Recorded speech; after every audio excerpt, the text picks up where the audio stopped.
Sucessão eterna dos mundos. 48. Vimos que uma única lei, primordial e geral, foi dada ao universo para assegurar-lhe a estabilidade eterna, e que essa lei geral é perceptível pelos nossos sentidos por várias ações particulares, que chamamos forças diretrizes da natureza. Vamos mostrar hoje que a harmonia do mundo inteiro, considerada sob o duplo aspecto de eternidade e de espaço, está assegurada por essa lei suprema. 49.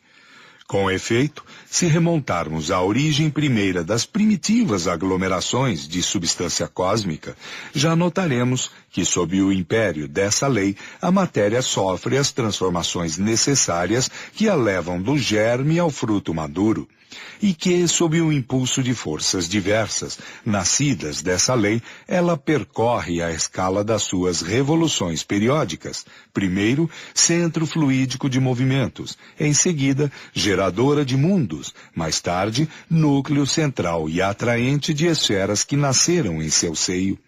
Já sabemos que essas leis presidem a história do cosmo. O que importa saber agora é que elas presidem igualmente a destruição dos astros, porque a morte não é uma metamorfose unicamente do ser vivo, mas ainda uma transformação da matéria inanimada. Se é verdadeiro dizer, em seu sentido literal, que a vida só é acessível à falsidade da morte. É também justo acrescentar que a substância, necessariamente, deve sofrer as transformações inerentes à sua constituição. 50. Eis um mundo que, desde o seu berço primitivo, percorreu toda a extensão dos anos que a sua organização especial lhe permitia percorrer. O foco interior da sua existência está extinto. Os seus elementos próprios perderam as suas virtudes primeiras. Os fenômenos da natureza, que reclamavam para a sua produção a presença e ação de forças reservadas a esse mundo, não podem se apresentar doravante, porque a alavanca de sua atividade não tem mais o ponto de apoio que lhe dava toda a sua força. Ora, pensar-se-á que essa terra extinta e sem vida vai continuar a gravitar nos espaços celestes, sem finalidade, e passar como despojos inúteis no turbilhão dos céus? Pensar-se-á que ela permanece inscrita no livro da vida universal, quando não é mais do que uma letra morta desprovida de sentido? Não.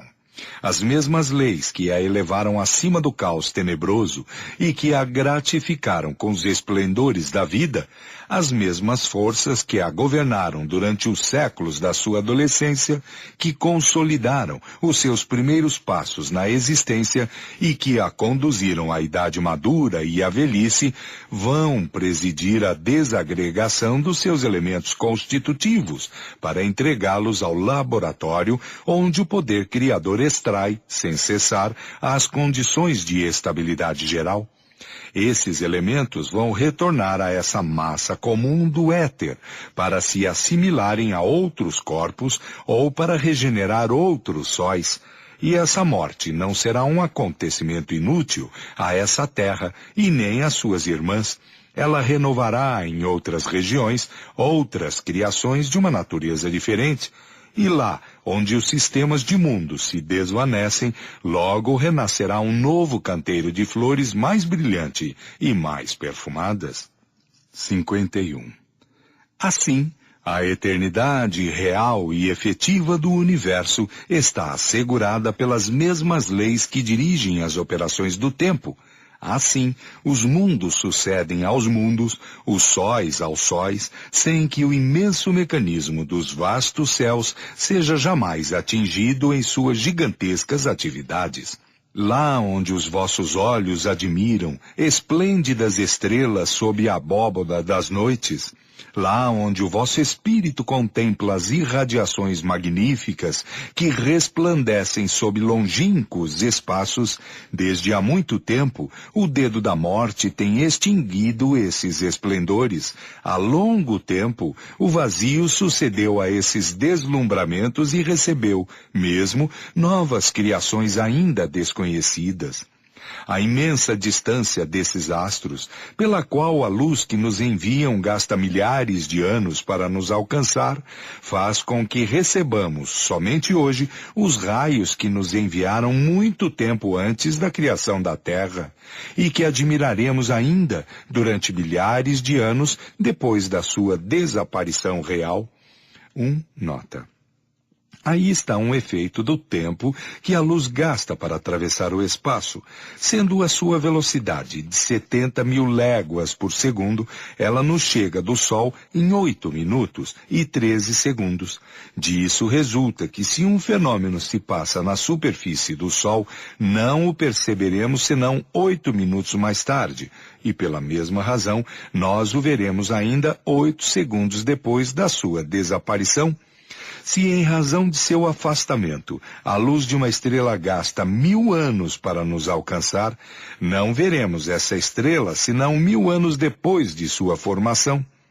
Ver, para a explicação e a descrição completa desse fenômeno, a Revista Espírita de março e maio de 1867, páginas 93 e 151, resumo de Lumen, pelo Sr. Flammarion.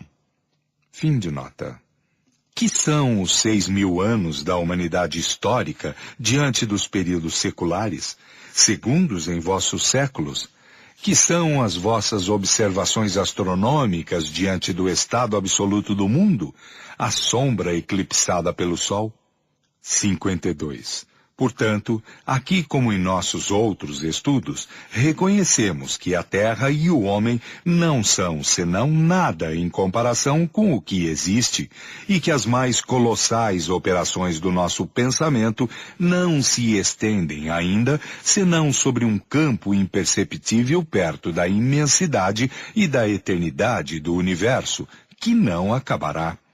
E quando esses períodos da nossa imortalidade tiverem passado sobre as nossas cabeças, quando a história atual da Terra nos apareça como uma sombra vaporosa nos fundos das nossas recordações, que tivemos habitado durante séculos inominados esses diversos graus de nossa hierarquia cosmológica, que os domínios, os mais distantes, das idades futuras, tiverem sido percorridos por inumeráveis peregrinações, teremos diante de nós a sucessão ilimitada dos mundos e a imóvel eternidade por perspectiva.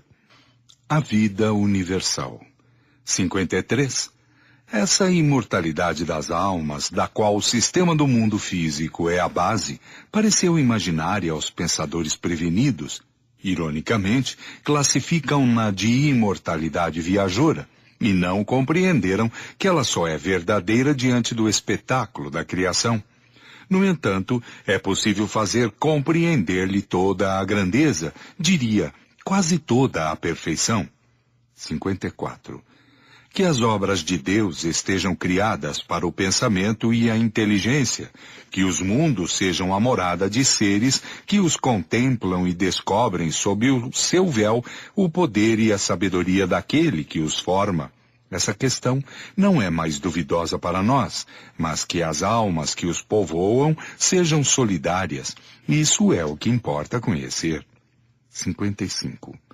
A inteligência humana, com efeito, tem dificuldade para considerar esses globos radiosos que cintilam na extensão, como simples massas de matéria inerte e sem vida. Tem dificuldade para pensar que nessas regiões longínquas, de magníficos crepúsculos e noites esplêndidas, de sóis fecundos e de dias cheios de luzes, de vales e de montanhas, onde as produções múltiplas da natureza desenvolveram toda a sua pompa luxuriante. Tem dificuldade para imaginar, digo eu, que o espetáculo divino onde a alma pode se retemperar, como em sua própria vida, esteja despojado da existência e privado de todo ser pensante que possa conhecê-lo. 56. Mas a essa ideia eminentemente justa da criação é preciso acrescentar a da humanidade solidária. E é nisso que consiste o mistério da eternidade futura. Uma mesma família humana foi criada na universalidade dos mundos, e os laços de uma fraternidade ainda inapreciável de vossa parte foram dados a esses mundos.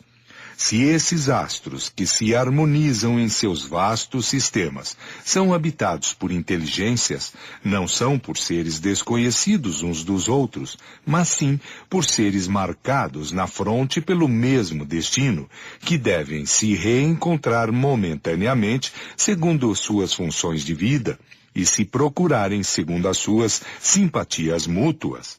É a grande família de espíritos que povoam as terras celestes.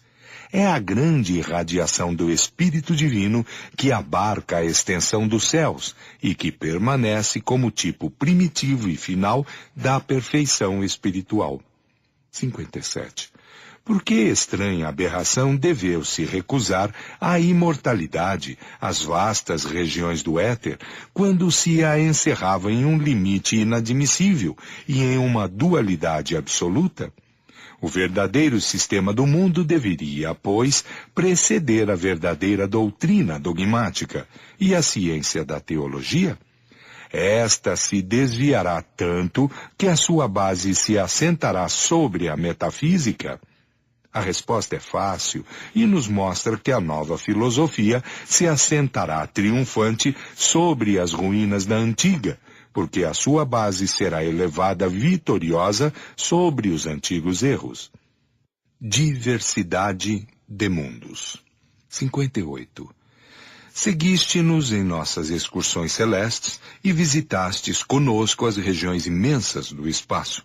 Sob os nossos olhares, os sóis sucederam aos sóis, os sistemas aos sistemas, as nebulosas às nebulosas. O panorama esplêndido da harmonia do cosmos se descortinou diante de nossos passos e recebemos um antegozo da ideia do infinito, que não podemos compreender em toda a sua extensão, senão segundo a nossa perfectibilidade futura. Os mistérios do éter descerraram os seus enigmas até agora indecifráveis e concebemos, pelo menos, a ideia da universalidade das coisas. Importa, agora, determos-nos e refletirmos.